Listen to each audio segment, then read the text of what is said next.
I mean, the list, there's been so many people. Somebody put up a list of the releases since April of last year. Yep. And they brought some people back, and there were some people that were inevitably going to be released because they were either signed to too big of contracts or whatever. And nothing against the vast majority of the people on the list. One that disappointed me was Ari Sterling, who is Alex Zane. Yeah. Was he a West Coast guy? Did he kind of get a start where that indie scene is, the shows that you go to? He was at the first ever show for a promotion called Without a Cause, and then he gained viral sensation wrestling in some various other ones. I think he's from the South. I think he's from Kentucky. I don't quite remember.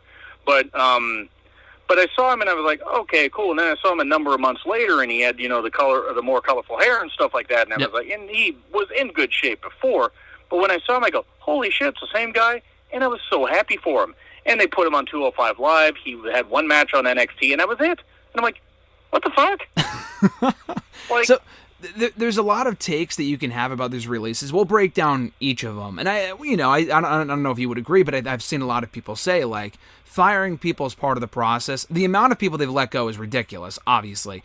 To me, and I discussed this yesterday in my own Q&A video, but it's the people that they released, specifically this time around, that really frustrated me. And it was that one specifically that not a lot of people are talking about Ari Sterling because, not a lot of people watch 205 Live. I totally understand. The show fell apart 4 or 5 years ago. I totally get it. But, like, he's a guy that's been on there, who's been consistently killing it. Like you said, was on NXT for a cup of coffee, made maybe 1 or 2 appearances, if that. And then he got beat cut. Up by Cameron Grimes, I think, in that backstage thing one time. Yeah, I think he lost to Cameron Grimes. Yeah, exactly. So I think he interacted with Grimes one time, and then that was really about it. The one that really that one really bothered me more than most of the others, aside from Reed, which we'll get to, which that was also fucking dumb. That one bothered me because when you look at how the fact that they signed him less than a year ago, dude. I mean, what do you think the process is there in letting a guy like that go? When they probably have people on the payroll who they're paying just as much, if not less than him or more than him or whatever, that are, more expendable or whatever. They didn't let them go, but they let him go, even though they just hired him 6 months ago and he hasn't really had the chance to really do anything yet. That's what I don't understand. I honestly think it's a Nick Khan thing. It's like you and I have talked about this. You speculated, I've speculated. It's a sale. That's what they're going to do. It's got to be. So they're trying to trim absolutely. anybody up that they probably see 205 Live as a dead brand. But let's be perfectly honest. Once Ali and Murphy had that Falls Count Anywhere or Anything Goes match or whatever the stipulation was, early July of 2018. Terrific fucking match. Great. Oh, fantastic match. One of the best in the show's history. Yeah. But my point is from there, it seemed like it kind of, fell off the map a little more. Myself and Chris, we stopped reviewing it after a while.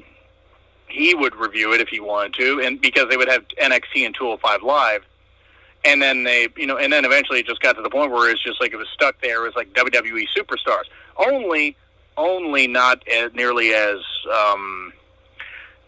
popular because Superstars actually had ratings. But I just think with a guy like Alex Zane, I'm just going to call him that. He was in New Japan Strong. He was on New Japan Strong programming for a bit before he got signed with WWE, and he's still making his indie appearances.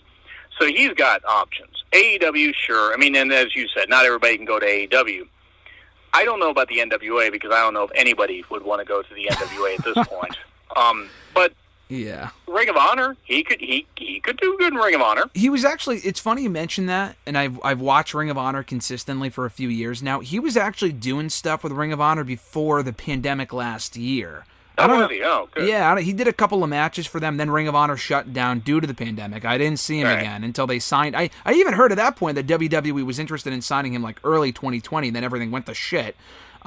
So, but the whole thing is, why fucking hire them? It's not like they hired him before the pandemic. Then the pandemic happened. Oh, we got to cut costs, which is bullshit because we obviously know this company is more money than any other promotion out there. More money in the federal government at this point. Exactly. It's ridiculous the amount of people they've been hoarding and now they're letting go, and they don't have to be letting people go, especially people that are as talented as he is. But they hired this guy during the pandemic, and now they let go of him less than a year later, 6-7 months later. He had a match with the Cruiserweight Champion on Friday night's 205 Live.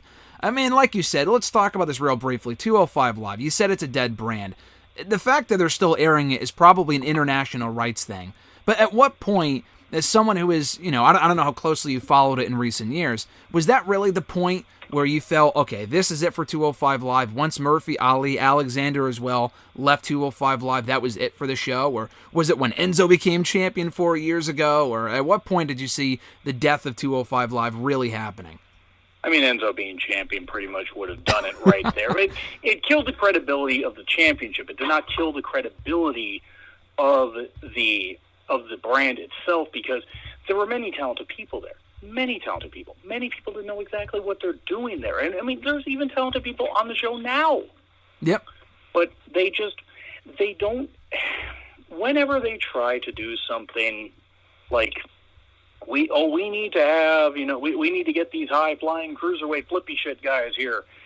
But we're going to put them in a death slot on Friday when nobody's going to watch. It is on Fridays, right? I actually am trying to remember. Yes, it is. I think it's on Friday. Yep.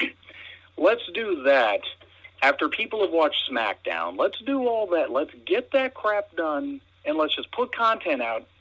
But let's just have them go out and have matches with almost no real story. Mm-hmm.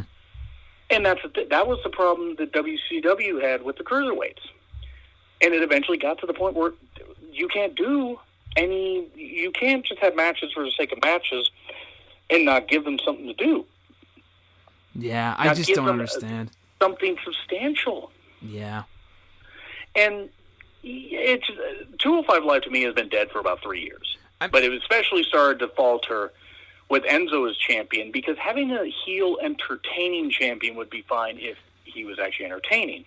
Yeah. I think he couldn't wrestle. Yeah, Enzo had his strengths in certain regards. I mean, I enjoyed the tag team with Cass. I was always a big fan of them. I thought it was a dumb move to put the belt on him. Especially, you got to remember too, at that point, that was when the rumors and reports were going around that the guy had a lot of heat. He was getting kicked off of buses and shit, and he just was having terrible matches on TV. He couldn't have a fucking good match with anyone in that division for the most part. And then the whole shit went down the way that it did, and he got let go and whatever. But I mean, you can even argue they were hampering that division from the get-go with the whole purple, ropes thing on Raw. I mean, I think the Cruiserweight division never even stood a chance from the moment they brought it back in 2016. I think they were really doing it a disservice as soon as the CWC ended. Well, when they couldn't sign Kota Ibushi or Zack Sabre Jr., which, oh, God forbid, imagine if they Oh, my God. Could you imagine? Holy shit. When they couldn't sign them, the alternate was, TJP, which, okay, and TJP was fine as a guy that could chase the championship. He wasn't fine as the guy holding the championship. He only held it for what, like 6 weeks? Oh, I was there when he lost it. Yeah, it was like a month later he lost it to Brian Kendrick, who also lost it a month later to Rich Swann. Yeah, and I mean, well, then it just got to the point where the whole damn thing was snake bit. Everything was just all this. It got to the point where just anybody that held the championship, even if they held it for a while, when Rich Swann held it for a bit, and then Neville beat him? Yeah, Neville beat right? Yes, he beat him, and then Neville held it for a little while. He held it for like a number of months. So, and he was like the best thing to happen to that show when he held it. But like you said, I think you put it perfectly when you said it was like a snake bitten show. I mean, it was one thing after another. The Enzo shit happened. Neville quit. Austin Aries was on the show for a while, and that whole thing went down. The Rich Swann situation. Yeah, him. When he started to get hot again, he got fired, and oh my God, it was just, and then they fired TJP a few years ago. It just never, Tommy never really took off the way that they thought he would. I mean, you can name many other people. Kalisto they tried with, that never really took off. They just fired him recently. Leon Rush. He did good lucha things, Graham. Oh my God. Leo Ruff. I said it's Leo Rush and Leon Ruff. Two different people. The names sound very familiar. I always fuck it up. But Leo Rush they also tried with for a time, and they cut him about a year ago as well. So, I think Leo in a was nutshell. Great as a heel manager. It's not that he couldn't work, but I never believed him in a WWE ring. Okay. Like I would have when he wrestled on New Japan Strong or something like that. His style suits more outside of WWE. His mic work, Leo's easy to dislike. Yep. And I'm not saying Leo's bad, but it was a snake bit show. It definitely was. I mean, Or go ahead, Zane sir. was great. No, Alex Zane was great. He was great to wrap that around.